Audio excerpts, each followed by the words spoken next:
America के Iran पर हमलों से और फिर जो हुआ उससे। हाँ बिल्कुल, सबसे अहम बात तो यही है अमेरिका का सीधे तौर पर शामिल होना।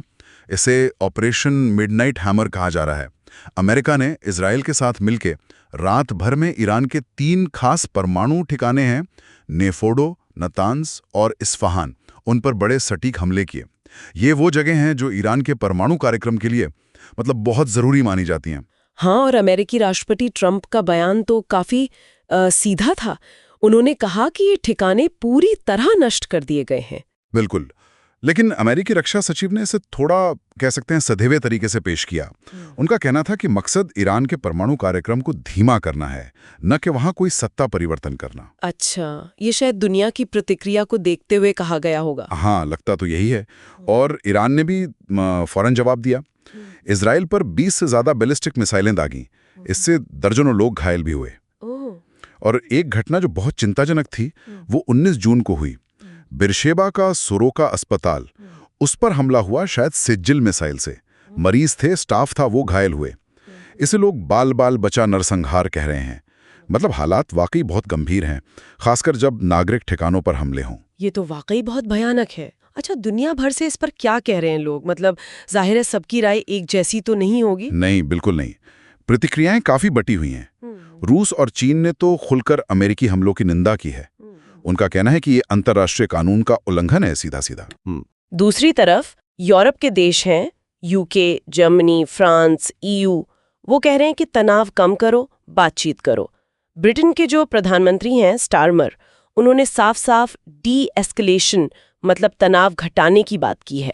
ये तो हुई बड़ी शक्तियों की बात, लेकिन उस क्षेत्र के जो बाकी देश हैं जैसे ऑस्ट्रेलिया वगैरह, उनका क्या रोक है? ऑस्ट्रेलिया की सरकार ने तो आधिकारिक तौर पर अमेरिका का समर्थन किया है, लेकिन वहीं की ग्रीन्स पार्टी कह रही है कि ये गैर कानूनी है, वो विरोध कर रहे हैं। अच्छा। और मध्य पूर्व में जो अमेरिका के पुराने सहयोगी हैं जैसे सऊदी अरब, कतर, ओमान, इराक, वो सब बहुत चिंतित हैं। उन्हें डर लग रहा है कि ये लड़ाई पूरे इलाके में फैल जाएगी, अस्थिरता और बढ़ जाएगी। और क्या ये डर वाकई सच हो सकता है? क्या संघर्ष के और फैलने का खतरा है? ईरान क्या कह रहा है? खतरा तो बिल्कुल है और बहुत गंभीर है। ईरान ने संपूर्ण युद्ध तक की धमकी दे डाली है।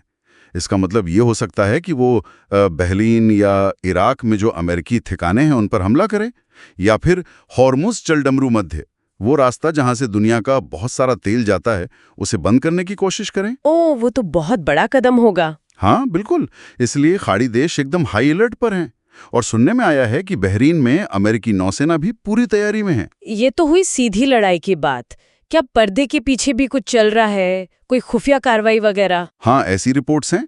कहा जा रहा है कि अमेरिकी हमलों से ठीक पहले इजराइल की जो खुफिया एजेंसी है मोसाद, उसने ईरान के अंदर ड्रोन और तोड़फोड़ के जरिए उनकी हवाई सुरक्षा और मिसाइल सिस्टम को कमजोर करने की कोशिश की। अच्छा जी। और इजराइल ने खुद भी ईरान के कई ठिकानों पर सतह से सतह पर मार करने वाली मिसाइलों के ढांचे को निशाना बनाया है। और ये भी खबर है कि ईरान के रेवोल्यूशनरी गार्ड कॉर्प्स IRGC के 3 सीनियर कमांडर भी मारे गए हैं। बाप रे! तो इतने तनाव के बीच क्या कूटनीति बातचीत की कोई गुंजाइश बची है? देखिए, फिलहाल तो दरवाजे बंद ही लग रहे हैं। जिनेवा में यूरोप और ईरान की जो परमाणु वार्ता होनी थी 20 जून को, वो रुक गई है। ईरान ने साफ कह दिया कि जब तक हमले जारी हैं वो बात नहीं करेगा। खबरें ये भी हैं कि ईरान के विदेश मंत्री अब्बास अरागची वो शायद जल्द ही पुतिन से मिलें समर्थन जुटाने के लिए। और ईरान ने यह भी इशारा किया है कि वो NPT यानी परमाणु अप्रसार संधि से हटने जैसा बड़ा कदम भी उठा सकता है। NPT से हटना, ये तो बहुत बड़ा। हाँ, ये बहुत गंभीर बात होगी। इसके अंतर्राष्ट्रीय परिणाम बहुत गहरे होंगे। और इन सब का अर्थव्यवस्था पर, खासकर तेल के बाजार पर क्या असर हो रहा है? असर तो तुरंत दिखा। जैसे ही हुर्मुज जलडमरू मध्य बंद होने की आशंका बढ़ी, तेल की कीमतें उछल गई। ब्रेंट क्रूड का भाव 2% से ज्यादा बढ़ गया था और अमेरिकी स्टॉक वायदा भी गिरे। तो ये दिखाता है कि कैसे इस तरह के क्षेत्रीय संघर्ष का असर पूरी दुनिया की अर्थव्यवस्था पर पड़ता है। तो अगर हम समेटें तो अभी की स्थिति क्या है? जमीनी हकीकत और मानवीय पहलू कितना गंभीर है? स्थिति विस्फोटक है, इसमें कोई शक नहीं। अमेरिका का सीधे मैदान में उतरना ये संघर्ष का एक नया और ज्यादा खतरनाक मोड़ है। और सबसे दुखद बात है मानवीय त्रासदी। दोनों तरफ के सैकड़ों आम लोग या तो मारे गए हैं या घायल हैं। अस्पतालों पर हमले हुए हैं, लोग घर छोड़ने को मजबूर हुए हैं। संघर्ष बढ़ता जा रहा है।